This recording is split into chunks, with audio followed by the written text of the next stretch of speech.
Shiv education channel पर आपका स्वागत है। हम पढ़ रहे हैं राजस्थान की ज्योग्राफी, वो भी नवीन जिले हुए हैं उनके अनुसार। नवीन जिलों के अनुसार जो चेंजेस हुए हैं उन चीजों के बारे में हम देख रहे हैं। लेकिन नवीन जिलों के अंदर यदि सबसे ज्यादा चेंज अगर ज्योग्राफी में देखने को मिलता है तो राजस्थान की स्थिति और विस्तार के अंदर सबसे ज्यादा चेंज हुए है और उसी चैप्टर को आपको ध्यान से पढ़ना चाहिए। तो राजस्थान की स्थिति और विस्तार हमने चैप्टर पिछले ही दिनों में कंप्लीट कर लिया है, तो जो भी नहीं देखा है वो पीछे जाके देख सकता है। आज की क्लास में हम देखने वाले हैं कि जो हमारी ये भौगोलिक क्षेत्रफल है, राजस्थान का जो भौतिक विभाजन है ये कैसे हुआ, कैसे ये कब ये पैंजिया था, कब गोंडवाना हुआ, अंगारालैंड हुआ, ये सब जानकारी हम आज की क्लास में देखने वाले हैं। तो देखिए आज क्या देखने वाले हैं कि राजस्थान का जो भौतिक विभाजन हुआ वो कैसे हुआ था।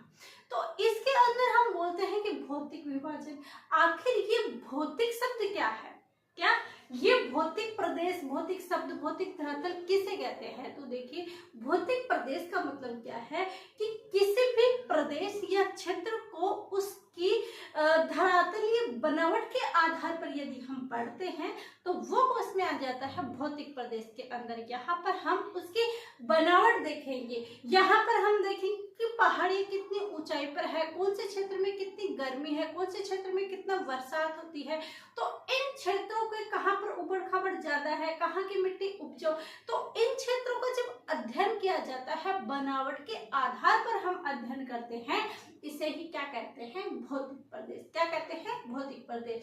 तो ये क्या एग्जाम में आएगी, ये डेफिनेशन एग्जाम में नहीं आएगी, लेकिन कम से कम ये बेसिक जानकारी हमें होनी चाहिए कि भौतिक प्रदेश कहते किसे हैं। तो इससे हम नोट डाउन करते हैं कि भौतिक प्रदेश किसे कहते हैं कि किसी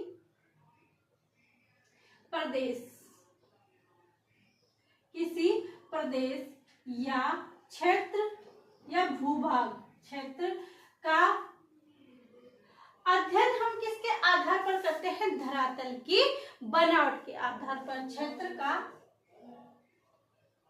धरातल, क्या किसी प्रदेश या क्षेत्र का धरातल की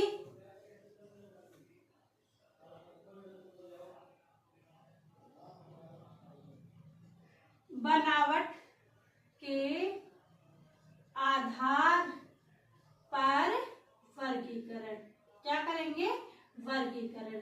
यानी यदि हम किसी भी क्षेत्र की या उस धरातल की उस भूभाग की बनावट के आधार पर क्या करते हैं, उसका वर्गीकरण करते हैं, वही क्या कहलाता है, भौतिक प्रदेश कहलाते हैं। ये हमने भौतिक प्रदेश देख लिया। अगला हमारा पॉइंट है कि प्रोफेसर अल्फ्रेड वेनेगर ने थे, इन्होंने कौन सा सिद्धांत दिया, ये कौन थे।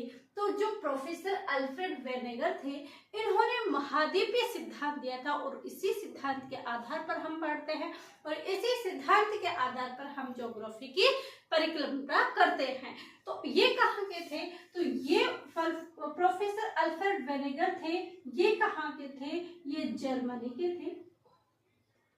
इन्होंने सिद्धांत कौन सा दिया था, वो दिया था महाद्वीपीय, कौन सा दिया था, महाद्वीपीय विस्थापन सिद्धांत, महाद्वीपीय विस्थापन सिद्धांत दिया था, विस्थापन सिद्धांत दिया था।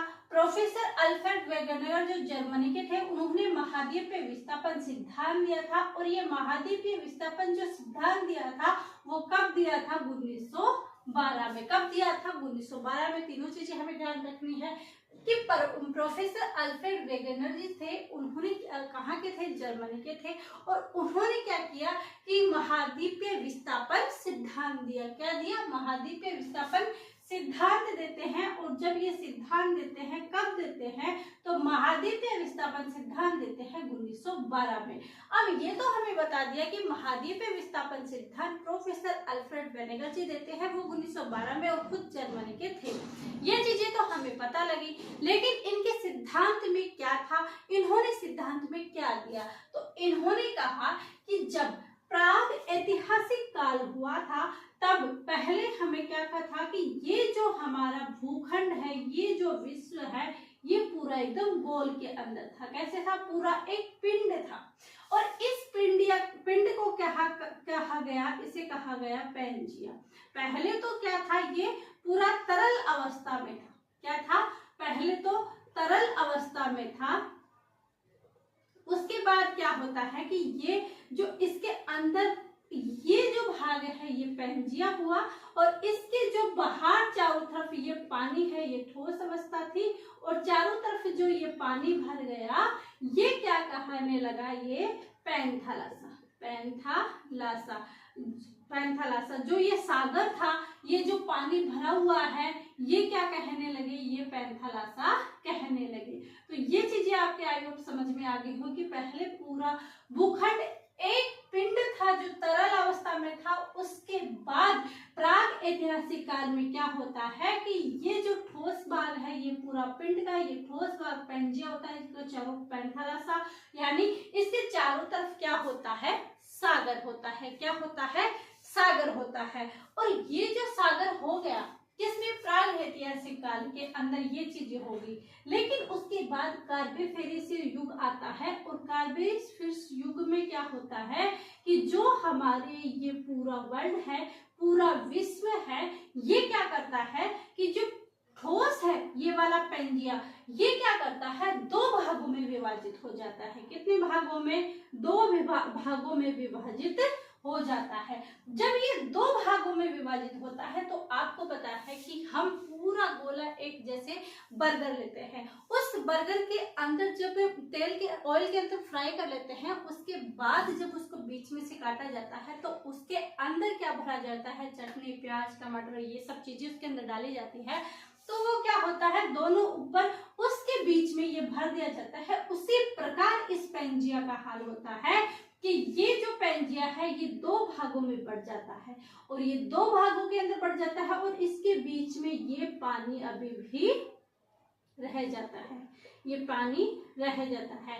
तो ये बाद में जो ये पानी ये क्या है, महासागर बनते हैं। लेकिन उससे पहले देखो, कार्बोनेशियन युग के अंदर जो ये पैंजिया पहले पूरा एक पिंड था, एक ठोस अवस्था में था, चारों तरफ इसके पानी भरा हुआ था। लेकिन जब ये टूटा तो इसके दो टुकड़े बने, और वो टुकड़े का क्या कहलाए, वो कहलाए है गोंडवाना लैंड और अंगारा लैंड। क्या कहलाए, गोंडवाना लैंड और अंगारा लैंड। अब मैंने यहाँ पर दो टुकड़े किए हैं, एक तो आपको पता है कि उत्तर की तरफ जा रहा है, एक कहाँ जा रहा है, दक्षिण की तरफ। कहाँ जा रहा है, दक्षिण की तरफ। अब सबसे पहले क्या आता है, ए अनार आते हैं। तो ए अनार के अंदर ध्यान रखना कि यहाँ पर तो ए अनार यानी सबसे पहले ए अनार यानी स्वर आएंगे, उसके बाद व्यंजन यानी गोंडवाना लैंड आएगा। तो उत्तर की ओर कौन सा है, अंगारा लैंड। क्या होता है, अंगारा लैंड। और दक्षिण की तरफ जो हमने व्यंजन लिखा कि पहले स्वर आते हैं उसके बाद व्यंजन आते हैं, तो जो दक्षिण की तरफ है वो कौन सा हो जाता है, वो हो जाता है गोंडवाना लैंड। कौन सा लैंड, गोंडवाना लैंड। तो ये चीजें हैं कि जब ऐसी चीजें हो जाती है तो पैंजिया क्या करता है, दो भागों में, और कौन से युग में दो भागों में कन्वर्ट होता है, कार्बोनेशियन युग के अंदर वो दो भागों में होता है। और दो भागों में कौन से, अंगारा लैंड और गोंडवाना लैंड। अंगारा लैंड उत्तर में था या दक्षिण में था, गोंडवाना लैंड उत्तर में था या दक्षिण में रहता है। हो सकता है आपके कन्फ्यूजन हो, तो कन्फ्यूजन को दूर करने के लिए ध्यान रखना कि स्वर क्या आते हैं, पहले आते हैं उसके बाद व्यंजन आते हैं। स्वर में भी सबसे पहले क्या आता है, ए आता है। तो अंगारा लैंड उत्तर की तरफ जाएगा, और जो नीचे व्यंजन बचता है गए, गोंडवाना लैंड, वो हमारे दक्षिण में आएगा। तो ऐसे आप ध्यान रख सकते हो। और कौन से युग में हुआ ये चीजें भी आप ध्यान रखना, कौन से युग में, कार्बोनिफेरस युग के अंदर ये चीजें हो जाती है। अब क्या होता है, और इसके बीच में जो होता है वो तैथिस सागर बन जाता है। तैथिस सागर, कौन सा सागर, तैथिस सागर बन जाता है। जब ये चीजें हो चुकी है, सारी चीजें यहाँ पर हमारी समझ में आ चुकी है, लेकिन बाद में क्या होता है कि बाद में ये दोनों है ना यहाँ से क्या होते हैं, टकरा जाते हैं। क्योंकि जब उसके अंदर बर्गर होता है उसके अंदर बीच में हम डालते हैं, लेकिन जब उसको दबाते हैं, स्पेस करते हैं, तो वो क्या हो जाता है, पिचक जाता है। तो यहाँ पर चारों तरफ पानी का दबाव बजा, यहाँ से उत्तर की ओर जैसे नालियां भरी गई, तो उस चीज से क्या है कि यहाँ पर इसका भी क्या होता है, विखंडन होता है। और जब इसका विखंडन होता है, इसके और जाते हैं तो वो क्या बन जाता है, महाद्वीप बन जाते हैं। क्या बन जाते हैं, महाद्वीप बन जाते हैं। आपको पता होगा कि हमारी जो पृथ्वी है वो घूर्णन करती है, घूमती है, तो किस दिशा से घूमती है, तो वो कैसे ऐसे चक्कर लगाती है, तो पश्चिम से पूरब की ओर जाती है। किसकी तरफ, पश्चिम से पूरब की ओर।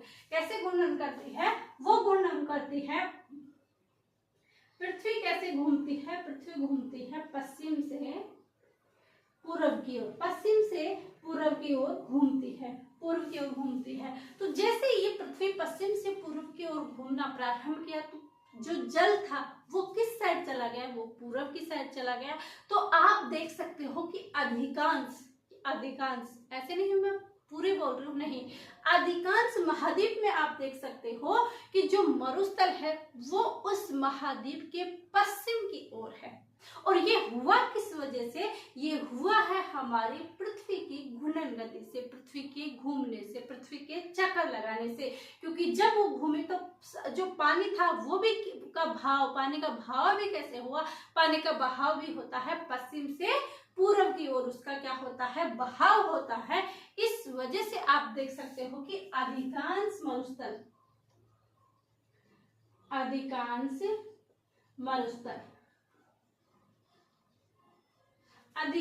जो मरुस्थल है वो अधिकांश मरुस्थल महाद्वीपों के पश्चिम में है। किस साइड में है, महाद्वीपों के पश्चिम में क्या है, अधिकांश मरुस्थल है वो महाद्वीपों के क्या है, पश्चिम के अंदर है। तो ये चीजें हमने देखी। एक छोटा सा डायग्राम बना के इस पेंजिया, अंगारा लैंड, गोंडवाना लैंड, कभी ये पिंड था, कभी ये तरल अवस्था में था, ये सारी चीजें हमने क्या की, देख ली इस क्लास के माध्यम से।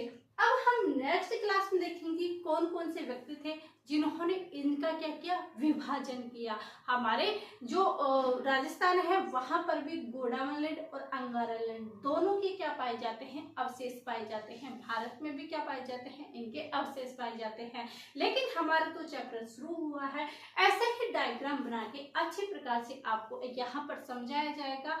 और यदि आपका कोई डाउट रहता है या कोई चीजें आपको क्लियर करनी है, आप कमेंट करके जरूर बताइएगा, आपका डाउट का सॉल्व होगा। तो ये चीजें हैं, छोटा सा एक छोटी सी प्रोसेस है, छोटी सी एक आपके साथ साझा किया है कि ताकि आपको ये छोटी छोटी चीजें हैं वो समझ में आए और छोटी छोटी चीजों की वजह से आपको पूरा कोर्स खरीदना ना पड़े। क्योंकि होता है कि हमें छोटी चीजें नहीं मिल पाती है, सिर्फ एक छोटी सी चीज नहीं है समझ में आता है, उसकी वजह से हम पूरा कोर्स खरीद लेते हैं जो कि हमें जरूरत नहीं होती।